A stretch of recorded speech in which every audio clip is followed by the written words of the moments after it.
नमस्ते। हिंदी साहित्य कक्षा 10 कवित्व। कवित्व इस प्रकार है।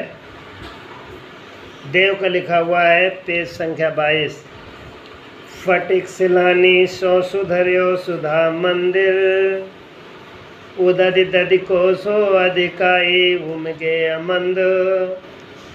बाहर ते भीतर लो भीत न दिखावे देव, दूध को सोफे न फैल्यो आंगन फरस बंद। तारा सी तरुणिता में ठाड़ी झिलमिली होती है, मोतिन की ज्योति मिल्यो मल्लिका को मकरंद। आरसी से अंबर में आभासी उजारी लगे, प्यारी राधिका को प्रतिबिंब सो लागत चंद है।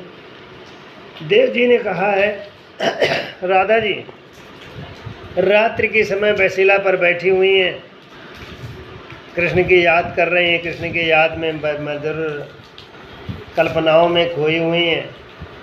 मानो ऐसा लगता है कि रात में चंद्रमा को देखकर सागर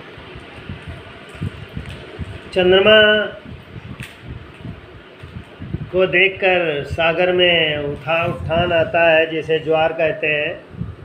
ऐसे ही राधा जी कृष्ण के योग में उनको सोच कर प्रसन्न भी होती हैं, दुखी भी होती हैं।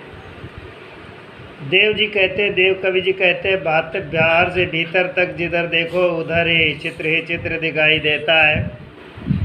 दूध का सब फेन आंगन में फरस बंद है। जिस तरीके से आंगन में दूध फैल जाता है, इसी तरीके से सागर का फेना समुद्र के किनारे दिखाई देता है, जिससे कि साल्ट या नमक बनता है। तारा सी तरुणिता में ठाड़ी झिलमिली होता है। मानो ऐसा लगता है उस फेने में चंद्रमा भी तारा की तरह दिखाई देता है। देख कर वो बड़ा खुश होता है। मोतिन की ज्योति मिलियो मल्लिका को मकरंद है। जैसे मोतियों की माला लोग पहने रहते हैं, बड़े सुंदर दिख रहे हैं, या सुगंधित मालाओं की भी गंध बड़ी सुंदर लगती है। आरसी से अंबर में आभा से उजारियो लागे। चंद्रमा का इतना ज़्यादा प्रकाश है कि अंधकार रात भी बिल्कुल प्रकाश की तरह है, पूर्णिमा की रात की तरह भी दिखाई देती है कि पूर्णिमा का दिन, पूर्णिमा का समय बड़ा एक जैसा होता है।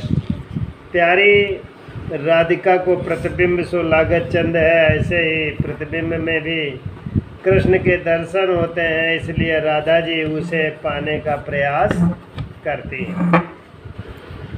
अब प्रश्न इस प्रकार है, प्रश्न संख्या 23 में, कवि ने श्री ब्रज दूल्हा किसके लिए प्रयुक्त किया है और उन्हें रूपी संसार का दीपक क्यों कहा गया है?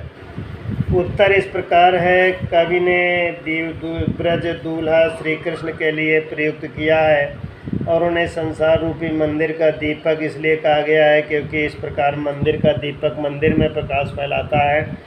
ठीक इसी प्रकार श्री कृष्ण ईश्वरीय आभा से संसार रूपी मंदिर में लोगों की आस्था विश्वास में सहायता प्रदान करते हैं और लोगों को ज्ञान भी देते हैं। प्रश्न नंबर 2 इस प्रकार है, पहले सवये में से उन पंक्तियों को छाट कर लिखे जिसमें अनुप्रास और यमक अलंकार का प्रयोग हुआ है।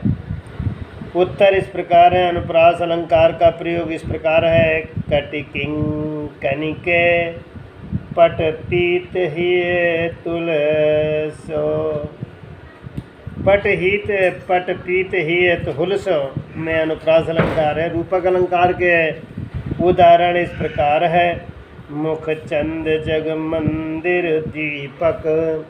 प्रश्न नंबर 3 इस प्रकार है, निम्नलिखित पंक्तियों का काव्य सौंदर्य स्पष्ट कीजिए। काव्य सौंदर्य माने भावार्थ होता है, पायन नूपुर मंजू बजे कटिकिंकन के धुन की मधुराई, सांवरे अंग लसय पट पीत ही तुलसी, हुई है उल से बनमाल सुहाई।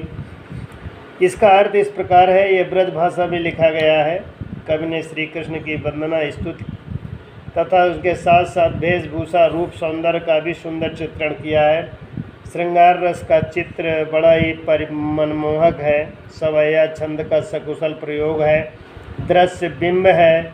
योजना और कोमलांत शब्दावली है, जिसके कारण उन्होंने बहुत ही अच्छे ढंग से किया है।